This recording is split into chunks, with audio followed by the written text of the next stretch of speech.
the big story of the week, probably of the month, probably of the year, is El Salvador's adoption of Bitcoin as legal tender. In the wake of that, we have seen some signals of resistance from the IMF. They are saying they're taking a close look at this. There are some implications for international banking, tax, and other issues. But I also am very attentive to the undertone here, which may indicate that the IMF is feeling its control threatened.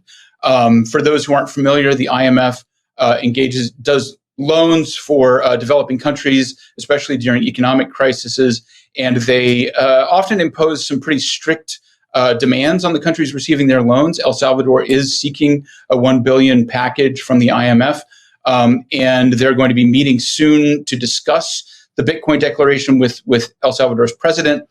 So I have a column that actually just dropped. So if you're watching this live, you can go on Twitter and see it, about the international politics implications of the Bitcoin adoption.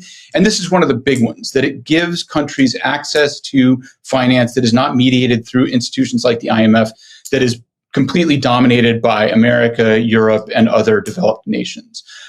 So I guess I'll just open it up. I don't know if other people have thoughts about the big picture here. Brady, go for it.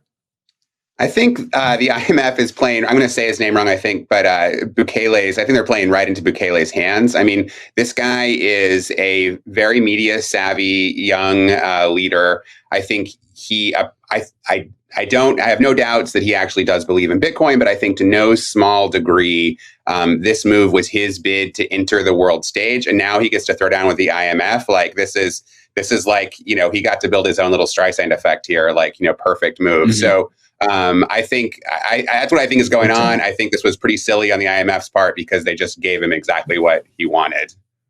Yeah.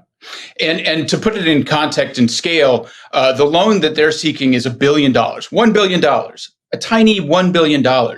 And if you look at, we saw the DeFi charts just a second ago. TVL on DeFi is what, 60 billion? I'm going to just put something crazy out there. Let's create a DeFi lending facility for El Salvador, let them tell the IMF to go pound sand. And that will be an extra big step forward in, the media play that you're talking about. That, I think, would be very interesting. And they might be able to, as I was talking to a friend yesterday who is both very into Bitcoin and very into volcanoes, interestingly. And, she was talking about the volcano Bitcoin mining. And she was saying how exciting it is because she made the point, and this is a good point, that there's a lot of power in volcanoes. But the truth is, people don't get this. Electricity is hard to move around. You lose a lot of it the further it goes. But if you turn it into Bitcoin, it becomes really easy to move around. So it could be they put a bunch of ASICs up on those volcanoes and they get $1 billion fairly quickly, So that's another possibility. Absolutely. Interesting. Yeah. And we're getting a little bit off the IMF here, but just on the volcano thing, again, I'm going to say that Bukele needs to talk to Elon and Saylor's Mining Council so that they can get that green certification program going. And I think that this is also from an adoption perspective. People have been talking about, are other countries going to follow in the foot of El Salvador? And I think that if Bukele really plays this right and gets the message out there that this is a way for countries in the global south, developing countries, to become more independent of the international finance system, that is going to be a bigger driver of adoption than anything having to do with getting Bitcoin entrepreneurs or investors to move to the country and do those sort of inflows that I think people have been focused on so far.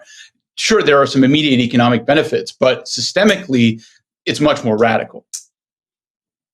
Yeah, I'm really interested to see how education in crypto is going to increase in Latin America after this news. I know we said yesterday, it seems like every day there's something else happening in El Salvador. And I think when it comes to education, it's going to be a really, really great thing for Latin America. But coming back to the IMF side of things, I know the IMF has voiced concerns over what's happening in El Salvador, and that's no surprise here. But what can actually happen next? Can the IMF actually influence anything that's happening in terms of Bitcoin being used as legal tender there, or are these just concerns?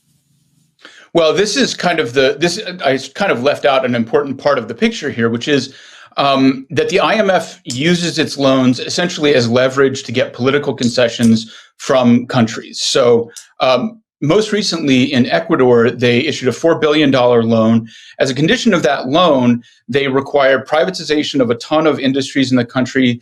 They stripped worker protections, and they demanded a 6% reduction in the budget, which they knew in advance was going to trigger a recession. The IMF is essentially a vehicle for, bullying of poor countries by rich countries. When those countries need money, they're in a desperate situation. Ecuador was in a bad recession in 2019 when they worked this out. The IMF uses that to extract concessions that create a political and economic environment that's better for rich countries, for example, to allow corporations to come in and do business in any way they see fit. So, this is, I think, the long game for Bukele. And when it comes to Bitcoin, they could theoretically use the same strategy to enforce some sort of Bitcoin ban or something like that. So, they do have leverage in certain situations. They've used it a lot in negative ways. And Bukele, I'm sure, is well aware of that.